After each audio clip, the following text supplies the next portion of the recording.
If you believe these stories must be remembered, subscribe to Echoes of Valor and help keep history alive. In the final months before Europe erupted into war, a small group of engineers, scientists, and military officials gathered in secrecy at the German Army Research Center in Peenemünde.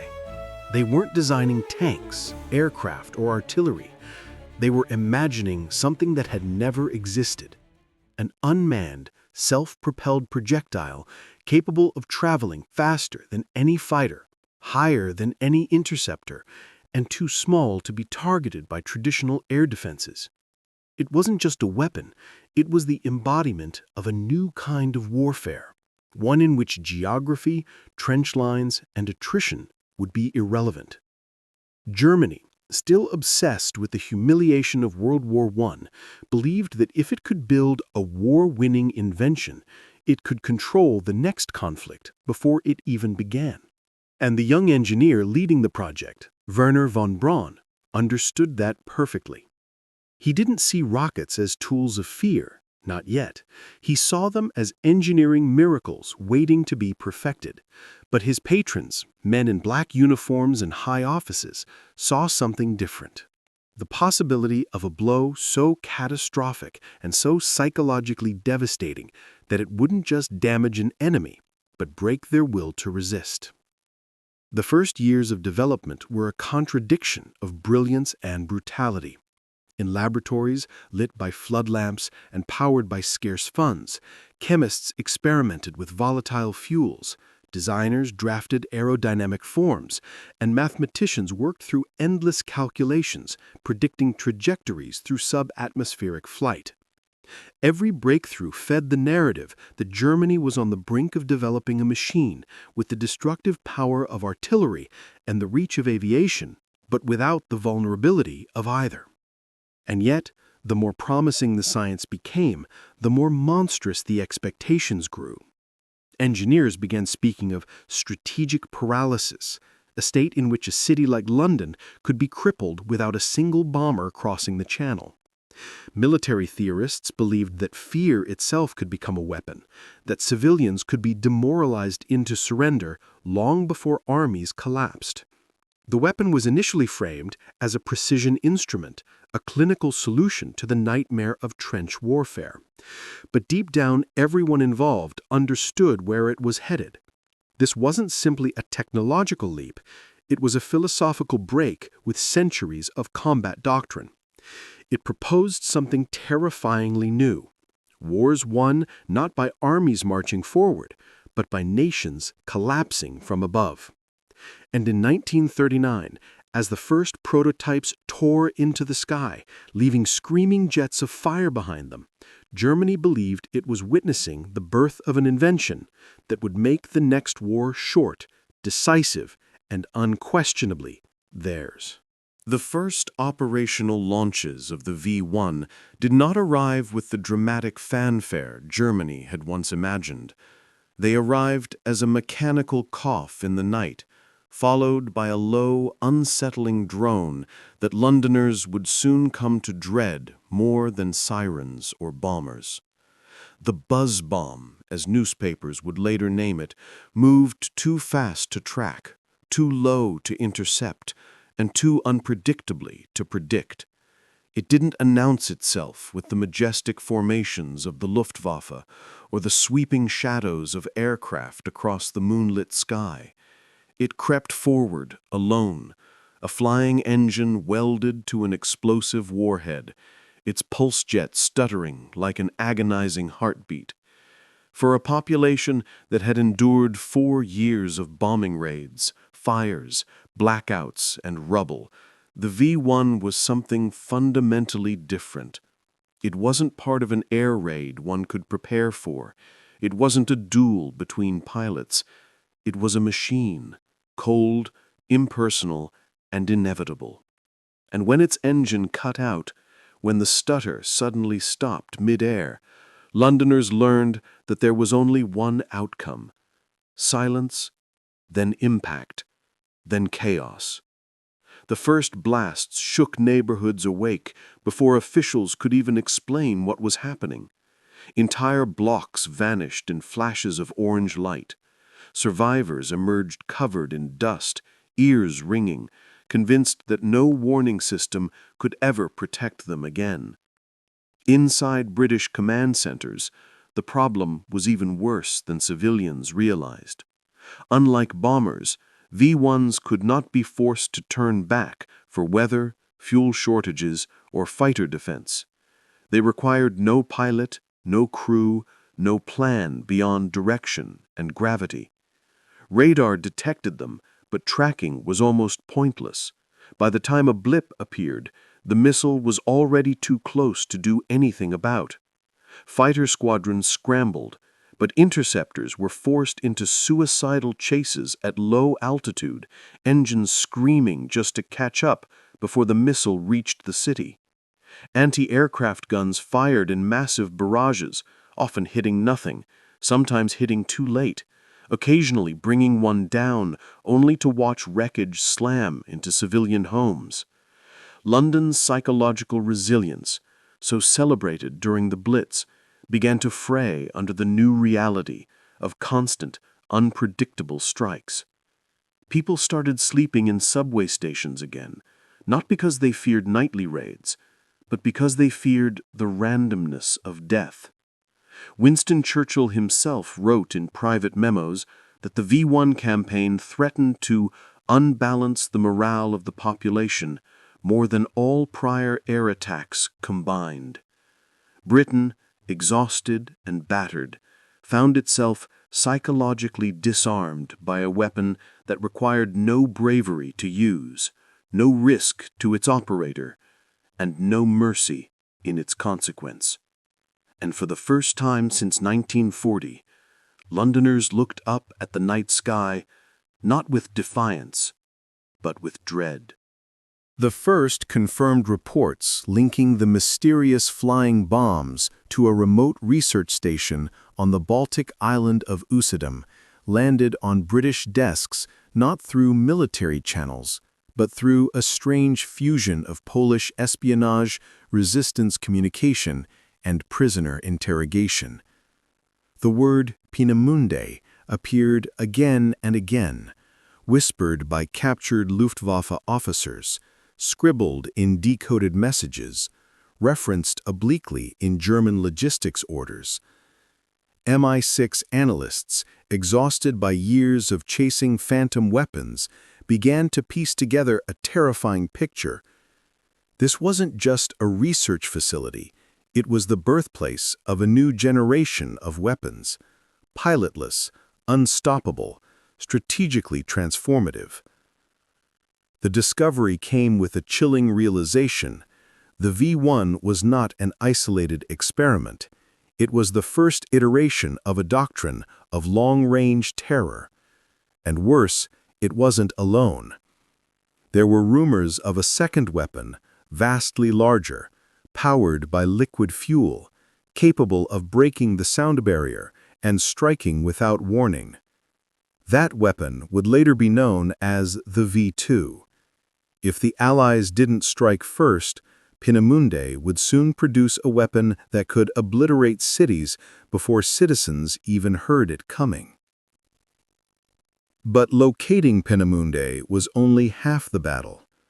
Destroying it meant gambling with assets and intelligence networks the Allies could not easily replace.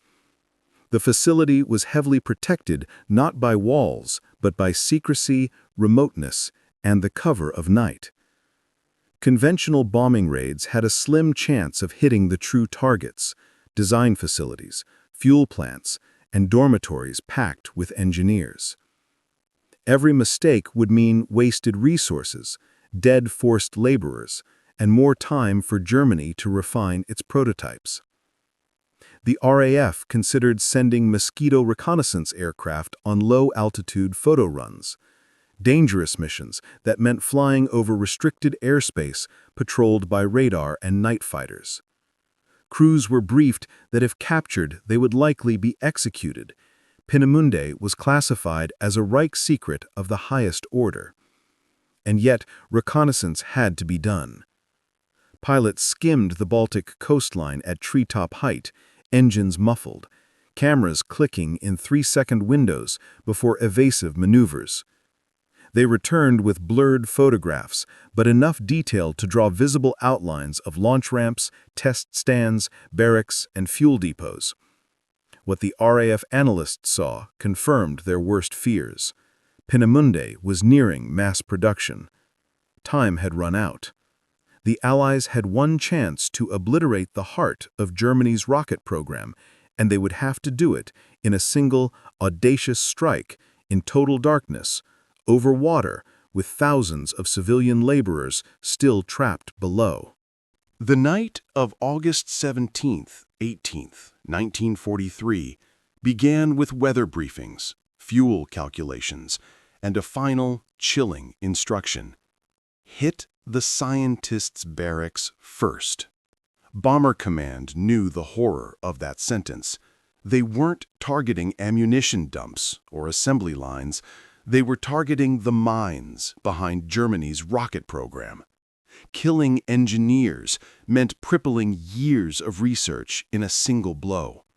And so 597 bombers, Lancasters, Halifaxes, Stirlings, lifted off into the blackness, engines vibrating through the damp night air, propellers carving out the edge between survival and annihilation. Pilots flew low over the North Sea to avoid radar, hugging the waves so closely that sudden dips in altitude ripped sea spray across windshields. The only light came from the dim glow of cockpit instruments and the quiet luminescence of cigarettes clenched between anxious teeth.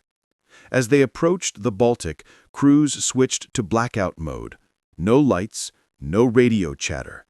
Just formation flying by faith, instinct, and the faint silhouettes of friendly wings. Peenemünde itself was awake. Anti-aircraft crews had drilled for months. Searchlights combed the heavens in synchronized arcs. German radar stations picked up the approaching mass too late to coordinate a full defense, but early enough to rouse hundreds of gunners. The first wave of bombers dropped high-explosive ordnance onto the sleeping quarters of engineers and officers, obliterating buildings and sending shock waves through the facility. Some aircraft turned too early or misidentified targets, leading to catastrophic strikes on dormitories holding prisoner laborers, men and women forced to build the very rockets meant to destroy Britain. Flames spread uncontrollably, illuminating the massive concrete test stands and revealing targets previously hidden by darkness. The second and third waves switched to incendiaries and delayed fuse bombs, detonating fuel stores, power stations, and experimental equipment. Searchlights and flak ripped holes through bomber formations. Aircraft exploded mid-air, shedding burning debris into the Baltic.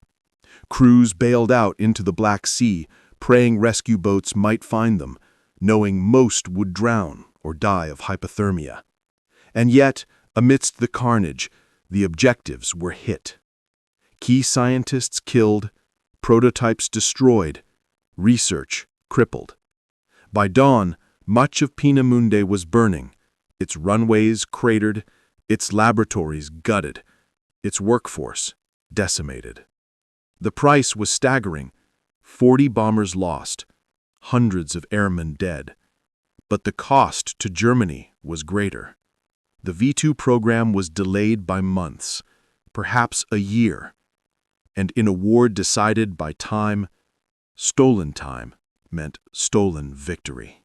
By early 1944, the V-1 campaign had already turned London into a landscape of rubble, but the V-2 represented something far more terrifying.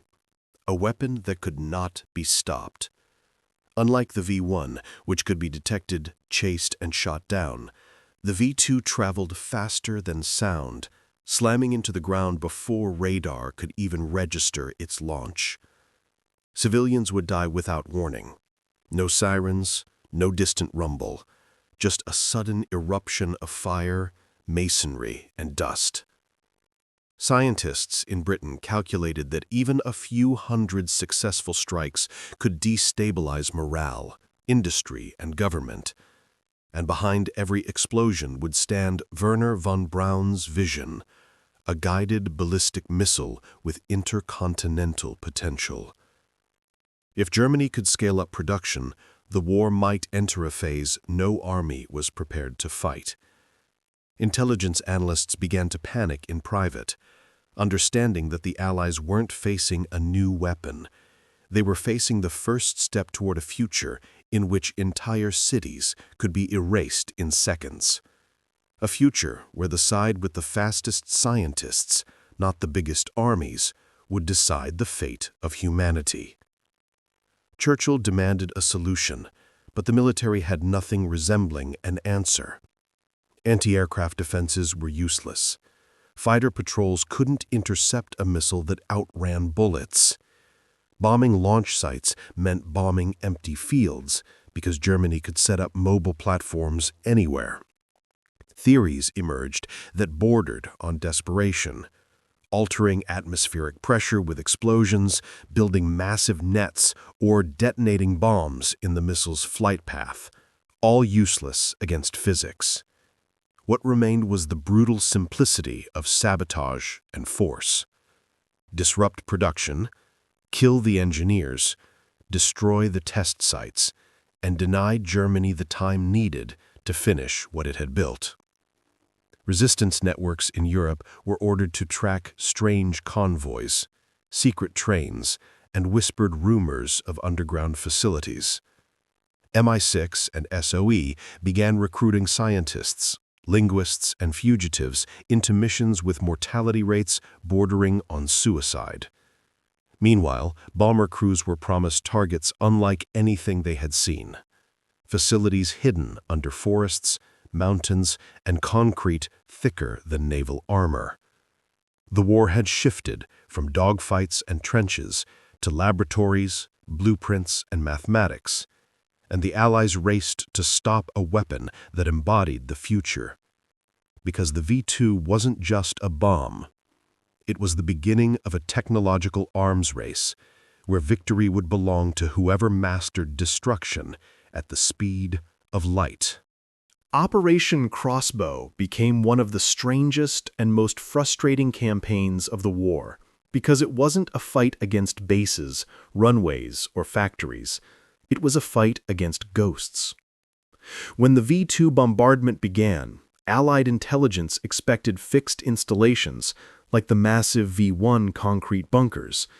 Instead, reconnaissance aircraft reported nothing but open fields, crooked roads, and forests. The Germans had abandoned the idea of immovable fortresses and embraced mobility, camouflaged convoys carrying rockets, fuel, and launch tables, capable of setting up, firing, and disappearing in under 2 hours. A missile could be launched from a muddy field in Holland, and before Londoners realized they were under attack, the launcher crew would be gone, leaving only tire tracks and crushed grass. Traditional bombing doctrine collapsed instantly. High Command watched millions of tons of ordnance dropped onto concrete sites that were never used, while the real threat, dozens of trucks, moved freely through occupied Europe. The most advanced weapon in human history was being shipped around on wooden trailers pulled by farm tractors. And it worked. It made the V-2 elusive, unpredictable, and impossible to suppress from the air. Allied planners responded with an operation that bordered on obsession. Identify, locate, and destroy every possible launch point, every convoy, every support vehicle. The RAF and USAAF poured aircraft into reconnaissance sweeps, snapping thousands of photos per day, searching for the faintest anomalies, fresh craters, burned grass, curved lines in the dirt. Analysts studied tree shadows to spot disguised fuel tanks. Pilots memorized riverbanks and hedgerows like cartographers. Resistance networks, French, Dutch, Belgian, were ordered to map every possible clearing, report suspicious nighttime movements, and sabotage fuel depots at any cost. The work was maddening and disproportionately costly. Bombers flew dangerous low-level strikes against rural targets they barely understood, losing aircraft to flak they couldn't see. Infantry units chased rumors, ambushed wrong convoys, or arrived minutes late to smoldering launch sites. And all the while, rockets kept falling on London. Every explosion wasn't just physical damage, it was psychological warfare. A reminder that the most powerful nations on Earth were helpless against a weapon fired from nowhere.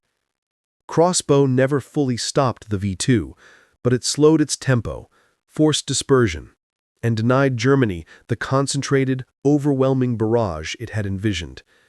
In a war defined by tanks and trenches, Crossbow revealed a new kind of battlefield, one where the enemy wasn't a fortress to break, but a fleeting signature to erase before it vanished back into the trees. By early 1945, the V-weapon program was collapsing under the combined weight of Allied bombing, logistical starvation, and the brutal reality of a war Germany was rapidly losing.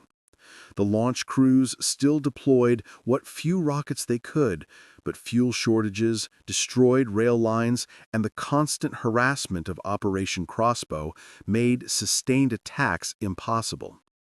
The once grand dream of a decisive retaliatory strike deteriorated into desperate symbolic launches, vengeance without strategy. Hitler continued to demand mass production, but Germany could no longer build, transport, or fire enough missiles to matter. Peenemünde, which had been the epicenter of a revolutionary military future, was abandoned in chaos. Engineers burned documents, destroyed prototypes, and fled south to avoid Soviet capture. The thousand-year Reich, which had imagined itself rewriting the laws of warfare, was instead evacuating its brightest minds on overloaded trucks and bicycles. The end of the V program was not marked by surrender, but by disintegration. Like the missiles themselves, it ended in fire, fragmentation, and silence. What came next shaped the post-war world far more than any V-2 that ever fell on London. Hundreds of scientists were seized, bribed, or hunted by victorious powers. The United States launched Operation Crossbow, racing to capture key figures, blueprints, and equipment before the Soviets. Wernher von Braun and many of his colleagues surrendered willingly, gambling that their expertise would buy them a future. They were right. Within months, men who had designed weapons that killed thousands were working in American laboratories, first on ballistic missiles, and later on the technology that would carry humanity to the moon. The Soviets, denied Peenemünde, built their own program under engineers captured in eastern Germany, laying the foundations for the ICBM race. The ethical cost was staggering. Scientists responsible for forced labor, brutal testing, and the deaths of prisoners at Mittelwerk escaped prosecution, protected by governments that valued knowledge over justice. Survivors, families of the victims, and the few investigators who tried to pursue war crimes found themselves blocked by secrecy and realpolitik. Victory over the V-weapons came at a price measured not just in lives, but in moral compromise. The world received rocketry, satellites, and space exploration, paid for by a wartime bargain in which nations traded accountability for technological supremacy.